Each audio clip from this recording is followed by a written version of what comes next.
teman-teman mungkin ada beberapa yang pernah ngalamin hal seperti saya kayak gitu ya.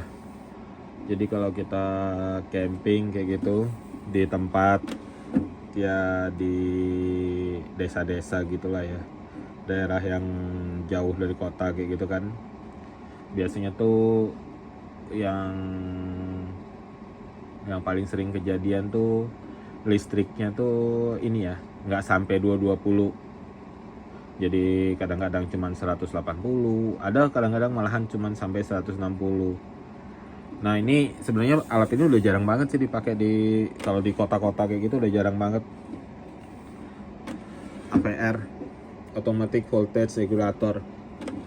AVR ini kan fungsinya sebenarnya jadi kalau kita dapat listrik kurang dari 220 kayak gitu, dia fungsinya kan sebagai step up listrik. Jadi dia akan menstabilkan tegangan itu di 220. Sebenarnya sih kalau untuk di beberapa alat zaman sekarang ya, yang modern kayak gitu kan biasanya tuh voltage range-nya itu dari 100 sampai 230 ya. Sebenarnya nggak masalah ya. Tapi kadang-kadang ada juga alat-alat tuh yang misalnya harus 220 kayak gitu. Ya kayak kompor induksi kayak gitu kan harus wajib 220, paling rendah dia 200 volt kalau nggak salah ya. Nah jadi dia kalau misalnya lebih rendah dari itu dia nggak mau hidup kayak gitu. Terus kayak apa lagi ya, microwave kayak gitu. Biasanya tuh kalau untuk barang-barang yang range voltage-nya jauh itu kayak TV, charger handphone, barang-barang lain kayak barang-barang yang kecil-kecil kayak gitulah yang pakai trafo switching, biasanya tuh range voltage-nya dari 100 volt sampai 220, jadi aman aja ya. Nah yang paling masalah sih kalau selain kompor induksi, rice cooker, Magicom yang suka bilang rice cooker atau Magicom ini kan kalau kita tegangannya di bawah 220, yang pasti nasi kita lama banget masaknya kayak gitu. Kadang-kadang malahan mentah ya, nggak masak kayak gitu. Nah itu masalahnya tuh. Jadi makanya saya beli ini kebetulan udah gue buka kayak gitu. Ini rencananya mau dimasukin ke mobil ke camper van lah, mobil sih gue nyebutnya mobil. Jadi mau gue masukin ke camper van. Jadi sebagai stabilizer kayak gitu, sebagai voltage apa ya? Sebagai voltage itu. Voltage regulator biar tetap 220. Nah ini dia. Nah ini gue buka karena gue harus ada beberapa panel yang mau dikeluarin dari sini. Jadinya kan karena ini nanti kan alat ini kan saya simpen di ini ya, di bawah ya.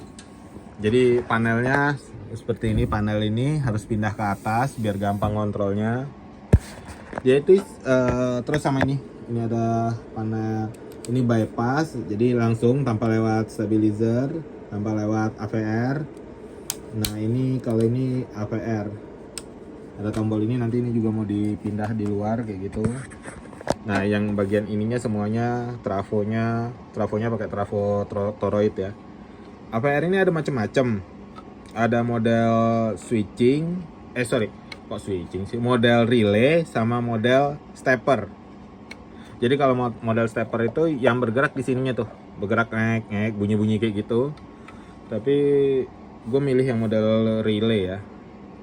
Model relay ini agak bunyi cetak-cetak, tapi dibanding dengan bunyi yang ngek kayak gitu, kalau tegangannya turun banget agak berisik ya. Kalau ini palingan cetak sekali kayak gitu, jadi nggak terlalu ganggu. Abis itu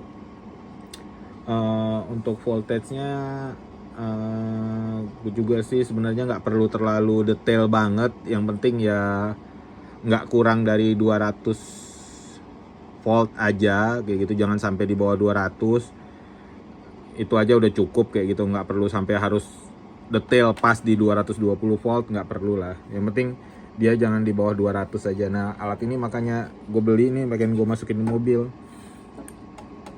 Karena beberapa kali gue camping di tempat-tempat yang jauh dari kayak gitu, yang tempat-tempat terpencil kayak gitu, terus kadang-kadang ada listrik bisa numpang colok atau gimana kayak gitu di rumah atau gimana kayak gitu, tapi voltage-nya nggak sampai 220 kayak gitu, cuman 100 sekian kayak gitu, 185 kadang-kadang kayak gitu, nggak sampai 220. Sebenarnya sih nggak masalah ya kalau untuk ngecas aki ngecas baterai lithium, karena inverternya kan langsung ya otomatis, dia langsung baca voltage-nya sendiri, dia kan auto voltage gitu. Tapi untuk ya kayak rice cooker, kompor induksi, microwave kayak gitu kan agak keganggu ya. Jadi kita kadang-kadang terpaksa nggak bisa pakai listriknya, kita harus bypass ke baterai dulu. Padahal kan kita lagi juga baterainya lagi kosong, jadi pakai regulator ini AVR ini lebih gampang aja beradaptasi dengan lingkungan yang itu, lingkungan listrik yang turun naik dengan bebas kayak gitu ya. Jadi kalau mobil kita, jadi kita nggak terlalu khawatir juga ya. Dibilang penting, dibilang nggak penting juga, bisa nggak dipakai kayak gitu. Tapi kalau gue sih pilih pakai ya, karena memang kebutuhan listrik di mobil gede dan banyak alat-alat listrik semuanya terpasang, jadi mendingan pakai ini. Tapi kalau nanti misalnya di kota kayak gitu, di daerah yang listriknya 220-nya bagus ya, kita tinggal bypass aja kayak gini. Ininya mati, dia langsung jalan di 220 normal kayak gitu. Tapi kalau di mana dia listriknya jelek ya, kita tinggal hidupin aja kayak gini. Nah, dia langsung automatic voltage AVR ya, automatic voltage regulator, stabilizer kalau orang zaman dulu bilangnya ya. Nah, ini mau dimasukin ke mobil, ntar gimana caranya kita bikin compact dulu ini. Ini proses kita lagi mau pasang ya teman-teman. Jadi ini yang panel di sini ini udah saya buka panelnya nanti. Jadi panel ini kan nanti kalau kita pasang, dia posisinya di sini ya, nanti kan berdiri ya. Nah, kalau panel ini di dalam kan kita nggak bisa baca, jadi kita pasang di sini. Nah, ini di kontrol, box kontrol kayak gini. Kita pasang kayak gini, nah, kayak gitu. Terus dan panel ini juga nih untuk switch on off nya dan bypassnya itu, sama ini delaynya kita pasang di sebelah sininya. Nah, nanti dia posisinya tuh nih di samping mobil posisinya nanti di sini, karena nggak ada posisi lain lagi ya. Kalau misalnya kita mau agak kesini kayak gitu, di sini nanti kan kalau pintunya kebuka dia sampai sini, jadi agak ketutup kayak gitu. Jadi yang paling pas ya palingan di sini. Nah, untuk di bawahnya input listrik, ini exhaust fan, ini air. Nah, exhaust fan ini kan, nah ini untuk menjaga sirkulasi di dalam sini. Kan di sini semua panel nih di dalam sini ya. Kalau kita lihat tuh di dalam sini kan banyak panel alat-alat listrik segala macam dan air. Nah, exhaust fan itu fungsinya yaitu untuk ngeluarin hawa panas dari situ. Dan ada satu lagi di sini. Nah, ini dia. Jadi itu tempat sirkulasinya dia. Nah, ini kan cuman ya kayak gini aja nanti posisinya kalau terpasang kira-kira tuh. Nah, kayak gitu tuh. Nanti kita rapiin dari belakang semua masuknya. Nah, sebenarnya kalau untuk rangkaian untuk alat ini sendiri sih simple ya teman-teman. Ini kan cuman trafo turret step up, sama dikontrol dari beberapa relay kayak gitu. Jadi ini bypass, jadi ini naiknya bertahap kayak gitu, dan bisa nurunin bertahap juga kayak gitu. Tergantung lilitannya, switchingnya yang gimana kayak gitu, di switch sama dia. Nah, kalau untuk rangkaiannya itu kan ya, ini power supply. Ya betul, ini power supply-nya. Ini dari listrik, ini rangkaian power supply. Nah, ini rangkaian controllernya dia. Rangkaian controller ini biru putih. Oh, ini ke trafo CT untuk ngetahuin ampernya yang lewat berapa. Terus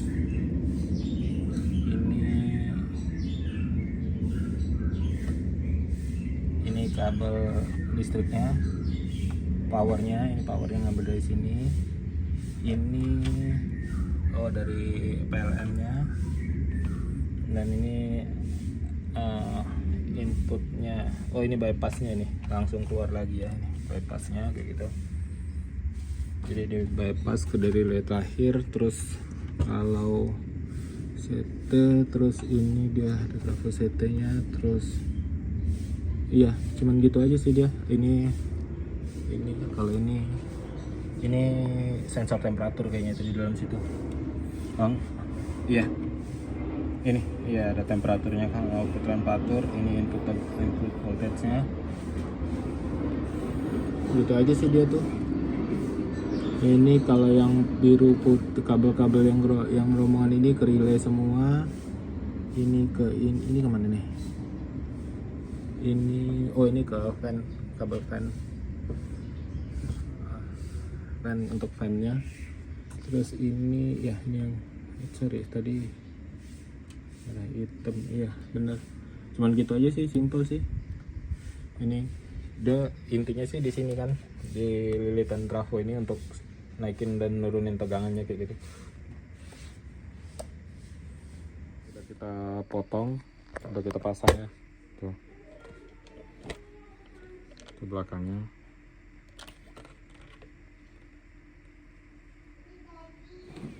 Mungkin ada yang ya mau potong-potong bodi mobilnya mungkin agak kurang tega atau gimana ya. Tapi kalau misalnya kita mau bikin camper van ya mau nggak mau harus dipotong kayak gitu. Ya nanti kalau misalnya pun teman-teman mau kembaliin jadi standar ya tinggal dilas aja lah, nggak terlalu repot gitu. Nah ini panelnya gue udah pasang kayak gitu. Jadi itu